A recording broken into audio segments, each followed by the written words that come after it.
Hello students, again I am here to discuss about the new chapter of the 8th standard, that is known as metals and non-metals. As we completed in the last video about the synthetic materials and the plastics, so that was a very good chapter and we discussed it a lot deeply manner. So now we are going to discuss about one of the very important chapter that will help you in your 10th standard also and even your PU level also, that is known as the metals and non-metals, one of the very important chapter of your syllabus. So stay focused, we are going to discuss. Okay. Then the question is that what is mean by the metals and the non-metals? Simple. Right. We already discussed about the matters. Right. What is the matter? Can you tell me? The matter is anything that occupies space and has a mass. Right. So the matter is classified into the three types. We know that, which are solid, liquid and gas. Right. So we everybody know this one. The matter is classified into three types, known as solid, liquid and gas. But based on the which property the matter is classified into solid, liquid and gas, that's the question. Actually, this classification is done on based on physical properties of matter. Right. Means the matter is classified into solid, liquid and gas based on the physical properties of the matter. Now the matter is same. The matter is classified into the three types again based on the chemical properties of the matter.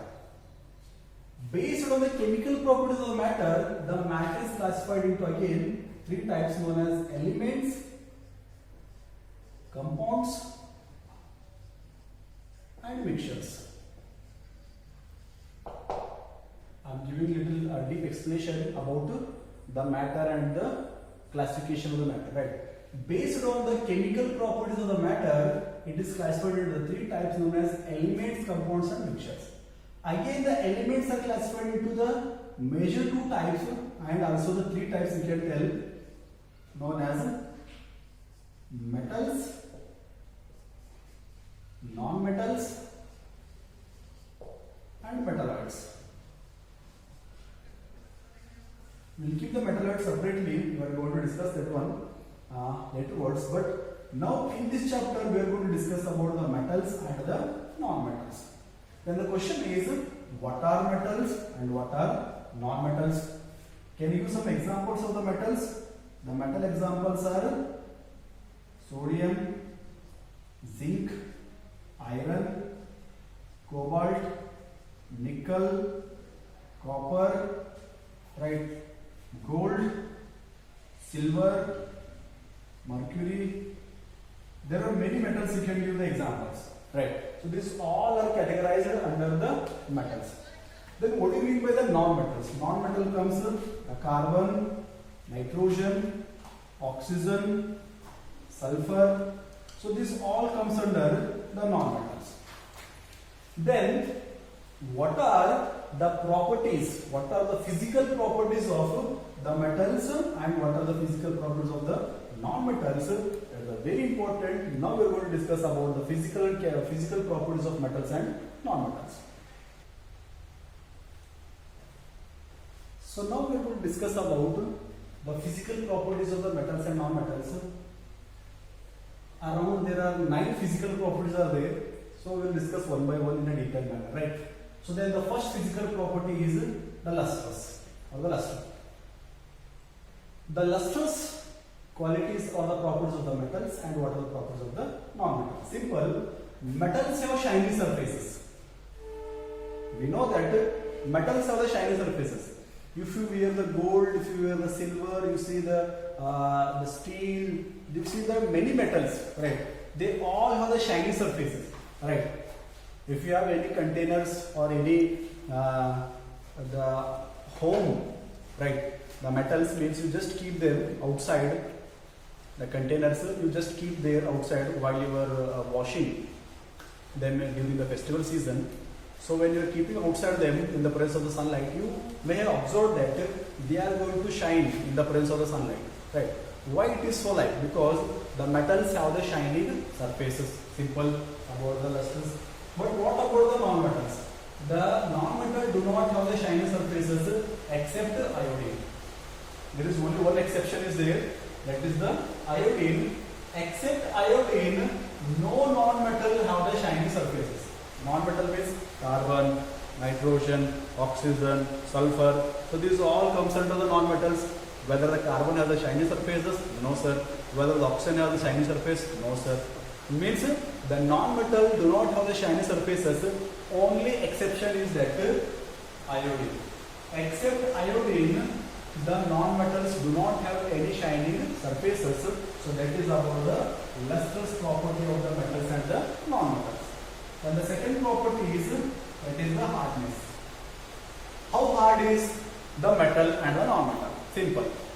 You consider that whether the metals are hard or the non-metals are hard. Your bike is made with the metal, your cars are made with the metals, your doors are made with the metals, your fans are made with the metals. Then why we are using the metals in a that much large scale? Because the metals are hard. Many vehicles, many gadgets in the world, they all are made up of the metals only. Right? We are going to the different metals for their making purposes. Right? Then simple, generally they are hard. About the hardness, what about the metals? Metals generally they are hard. All the metals generally they are hard, except there are only three exceptions are there: sodium, lithium and potassium. These three are the metals. Remember, sodium, lithium and potassium, these three are the metals which are soft. They are that much soft, even they can be cut with the knife very easily. Can you cut the iron with the knife? Can you cut the copper with the knife? Can you cut the different metals with the knife? Is it possible? No, it is not possible. Then the sodium, lithium and potassium, they are also the metal, but they are very soft metal. How much soft they are, we can understand by this only. They can be cut very easily without any struggle. Right? They can be cut very easily. How we are going to cut the tomatoes, onions? In the same manner, you are going to cut the sodium, potassium and lithium in an easy manner. The reason, only three exceptions are there. Apart from sodium, lithium and potassium, all the metals are generally they are hard in nature. Right? Then what about the non-metals? Non-metals are generally soft. Metals are generally hard. The non-metals are generally soft. Except diamond. Right? We are studying the diamond group of institution, and diamond is the non-metal, the hardest non-metal in the nature. Right? The diamond is the hardest non-metal in the nature, but generally the non-metals are soft. But except the diamond, which is the hardest non-metal in the nature, it is a form of carbon, which is the hardest natural substance. Simple. Right? About the hardness, you need to remember the exceptions here, compulsory, right? What are the qualities of the metals? Metals are generally hard, but except sodium, potassium and lithium, they are very soft metal, they can be cut very easily with the knife. About the non-metals, non-metals are generally soft, right? But except the diamond, all the non-metals are soft only. The diamond is the hardest natural substance occurs on the earth. You know that the diamond, how much hard means you can understand by this only. The diamond is used in the cutting of the big rocks. बड़े बड़े पत्थर काटने के लिए diamond को use करते हैं. इसका मतलब आप इसी बात से समझ लो कि डायमंड कितना हार्ड रहता है. डायमंड को आप आयरन से, रॉड से, हथौड़े से नहीं तोड़ सकते. You cannot break them with these all things. They are very much hard. Right? Why the diamond is that much hard means only because of its structure. जो डायमंड का स्ट्रक्चर है ना, मॉलिक्यूल जो स्ट्रक्चर है ना, वो diamond को hard बनाता है. Only due to the structure, the diamond is that much hard in the nature. That is only the non-metal which is hard in nature is the diamond. So now the third property is the state. How many states are there? There are three states are there: solid, liquid, and gas. Then the question is whether the metals are solid, liquid, or gas. See the iron, cobalt, nickel, copper, zinc, the gold, silver, everything you see metals which are present in your surrounding. Whether they exist in a liquid state, gaseous state or a solid state. Yes sir, they exist in a solid state, we know them very well. Okay, so right, you are right, the metals exist in the state of the solid. The metals exist as a solid, but exception is there, that exception is the mercury. Only the mercury is a metal which exists in the liquid form. You may be seeing that the thermometer consists of the mercury, and that mercury is present in the liquid state of the matter. So though the mercury is a solid, but in nature the mercury exists in which form? Which exists in a liquid form. Means all the metals are solid. You need to remember the exceptions. All the metals are solid, but except mercury, all the metals are solid. Then what about the non-metals? The non-metals exist in nature as solid or gaseous. They may be solid or even they may be the gaseous. That depends upon the situation, right? Now you see that hydrogen, it is a gas. Nitrogen, gas. Oxygen is a gas. Carbon is a gas. Then even the carbon dioxide, which is called as the non-metal present in the ice form also, dry ice form also, or even the diamond only you take here. The best example is diamond only. Diamond is a non-metal present in the state of solid. These are the gaseous state and this is the solid state. Means the non-metal exists in the two forms, that are the solids or even the state of the gases. That is about the state. And the fourth one is malleability. You may already study in your 7th standard or the 6th standard about the malleability and the ductility. The malleability is nothing but it is the property of the metals to convert into the thin sheets. Have you ever noticed that your sweet items, they are coated with a layer? That layer is made up of the silver coating or even that is made up of the gold coating. Have you wondered that why the silver and gold plating is there on these sweet items? And your question is that whether there is the gold is the pure gold or whether silver is the pure silver or not. How they can use the pure gold and silver? So if you ask me, means I will tell you, yes, that is a pure. But it is not that much high amount of what you are thinking. A small, very small, thin metal can be drawn into the very, very thin sheets. Means the thickness of that metal sheets is that much thick, means even you cannot imagine also. You check the thickness of our hair. In our hair, you again do the 10 times smaller. So again partition the hair thickness into again the 10 times. Then it will be the thickness, right? So means you cannot imagine what is the thickness of that malleability. Means the malleability means you can say that in a simple way, it is a property of the metal that can be beaten into the thin sheets. If it is asked in a definition form, what is malleability? You can write that metals can be beaten into the thin sheets known as the malleability. Then the gold and silver are known as the most malleable metals. Why the iron is not most malleable? Because iron is very hard, but the gold and silver are little, they are smooth, they are the soft. You know that pure gold is very, very soft. That much soft, the pure gold is not fit for making any ornamentals. अगर आप अंगूठे में ये बना रहे, ring बना रहे, नहीं तो लेडीज जो ये बनाते, नेकलेस बनाते, सभी बनाते, प्योर गोल्ड से बनाना पॉसिबल ही नहीं है कभी. 24 carat gold is not fit for making any ornaments. तो हम जो पहन रहे हो 24 कैरेट गोल्ड नहीं है sir. Simple, right, you are right, correct. जो हम ऑर्नामेंट पहनते हैं वो 24 कैरेट नहीं रहता. अगर वो 24 कैरेट है समझो, कोई तो अगर अच्छा हाथ भी लगे तो क्या होता, पूरा मड़चो ही तो पूरा सिंपल तो पूरा दब जाता, शेप ही नहीं रहता. वो शेप मेंटेन करने के लिए उसमें थोड़ा नॉन मेटल दूसरा मेटल भी डालते हैं, दूसरा मेटल भी डालते हैं. That's the copper. The copper is mixed with the gold to make the gold as little hard and tougher. Right. Means the most malleable metals are who? The two soft metals. Okay, not that much softer as the sodium, potassium, lithium. They are the little bit softer.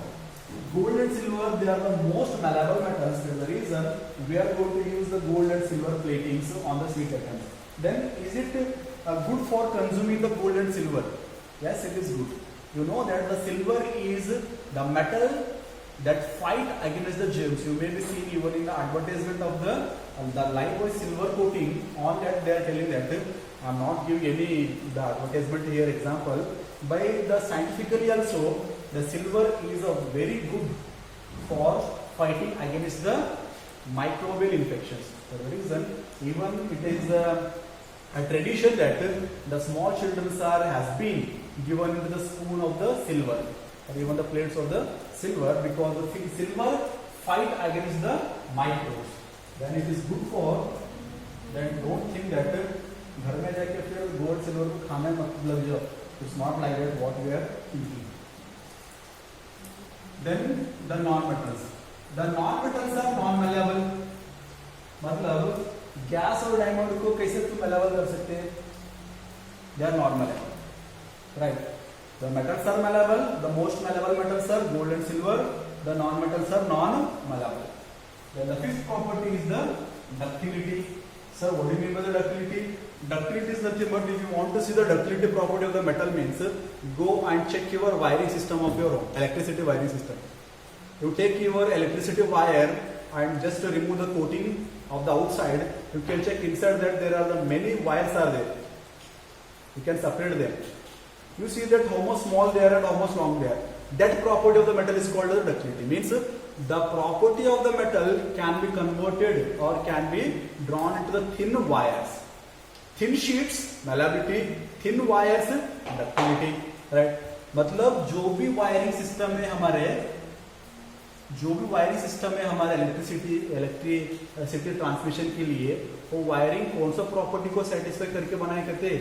The property of the ductility. Means if it is asked in examination for 1 marks what is ductility means you just tell that the property of the metal can be drawn into the thin wires is known as the ductility. Then what about the non metals? The non-metals are non-ductile. There is no exception is there in case of the malleability and ductility in the non-metal cases. Means the metals are malleable and even they are ductile. The non-metals are non-malleable and non-ductile. So now about the sixth property known as the conduction of heat and electricity. Means whether the metal conduct heat or electricity or the non-metal conduct heat or electricity. As we know already that the metals are the good conductors of heat and electricity. As a result, the metals are used in the transmission of electricity in electricity wiring systems. So if the metals are not good for conduction of heat and electricity, then we would have never used the metals for the conduction of the electricity, right? Whatever the electricity we are taking from the different the sites there, right? So the different the locations they are transmitted through the wiring. That wiring are again made up of the metals only. Means the metals are the good conductors of heat and electricity. If you want to know that whether they are good conductors of heat or not, do this one thing. You take the chalk in the metal container or the metal glass. You just try to hold it one with your bare hands. Then you can feel that the heat is coming outside. Right. So it shows that there is a conduction of the heat and electricity. Conduction means it is allowing. Right. If you are stopping means that becomes the rejection, right? So the conduction of the heat and electricity is very good in case of the metals. There we are going to know that silver and copper, they are the best conductors of the heat. Not only the good, they comes under the category of the best conduction of the heat, which are silver and gold. Then sir, why we cannot use the silver for the conduction? If we use the silver means we know that silver is a little costly metal than compared to the different, and gold is again little bit costlier than that one. So the gold and silver they comes under the costly metals. So that is the reason we are not going to use the gold and silver in case of the conduction of heat and electricity. though they are the best conductors of heat and electricity, right? So means the best conductors of the heat and electricity are the silver and copper, the best conductors of heat and electricity. Whereas the lead and mercury are known as the poor conductors of the heat. Poor means बहुत कम, बहुत कम.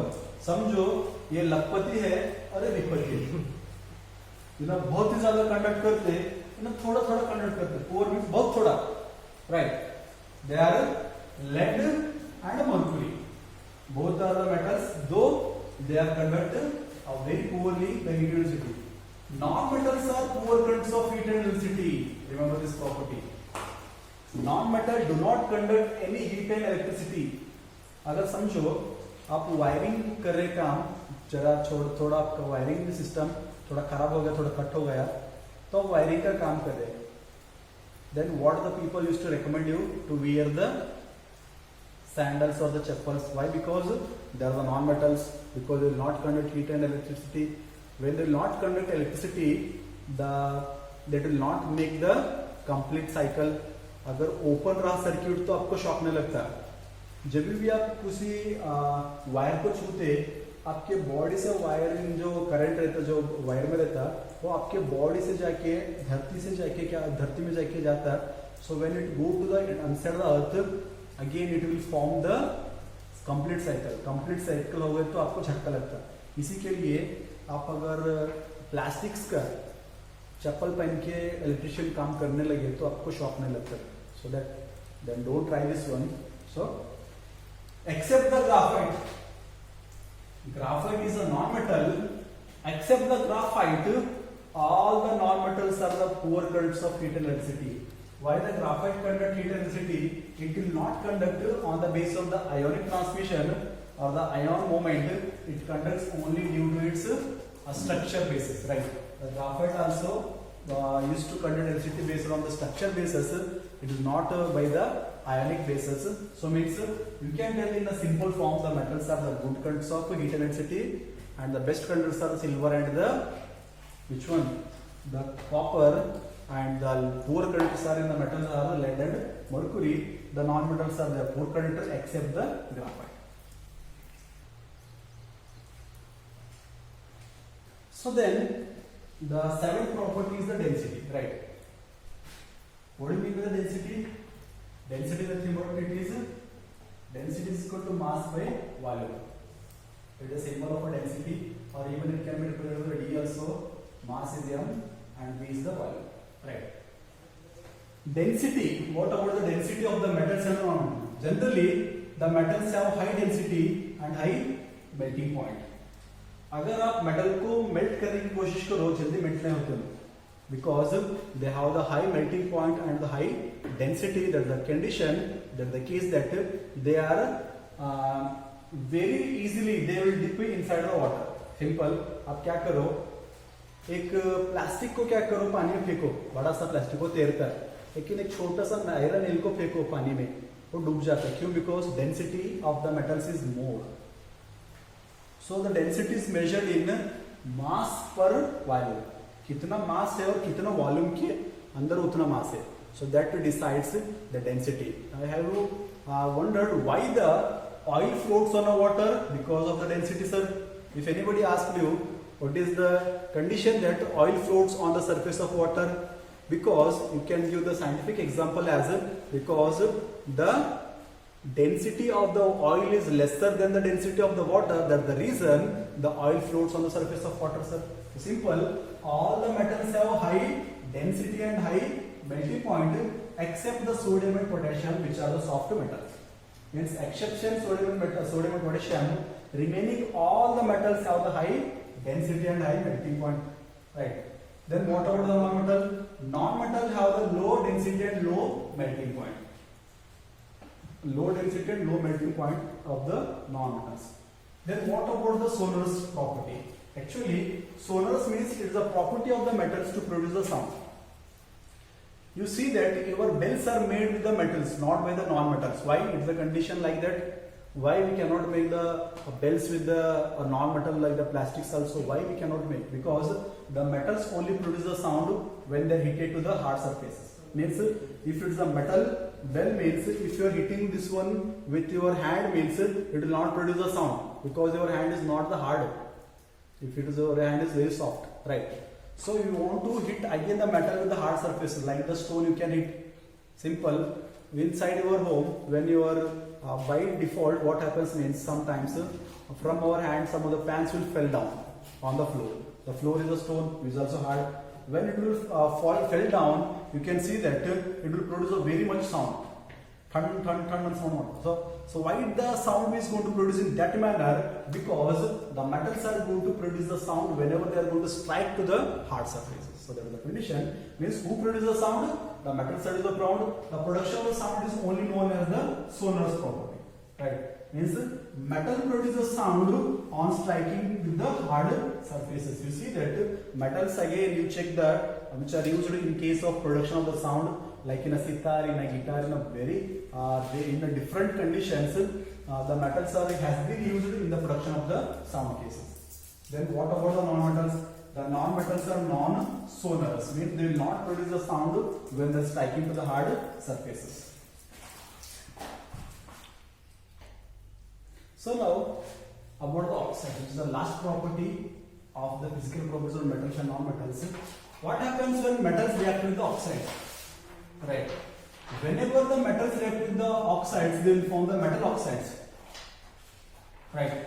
So these metal oxides are basic in nature. We are telling you that they are basic in nature.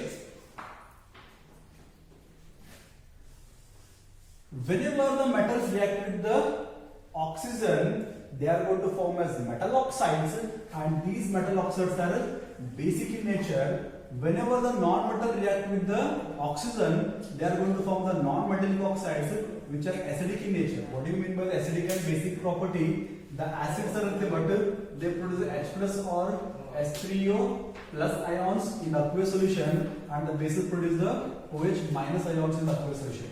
Acids are sour in taste, bases are bitter in taste. So right. So again many properties are there. So you just check here. Carbon reacts with oxygen, it forms carbon dioxide. Where carbon is the non-metal and its oxygen, it is called as metallic oxide. And this metallic oxide is acidic in nature.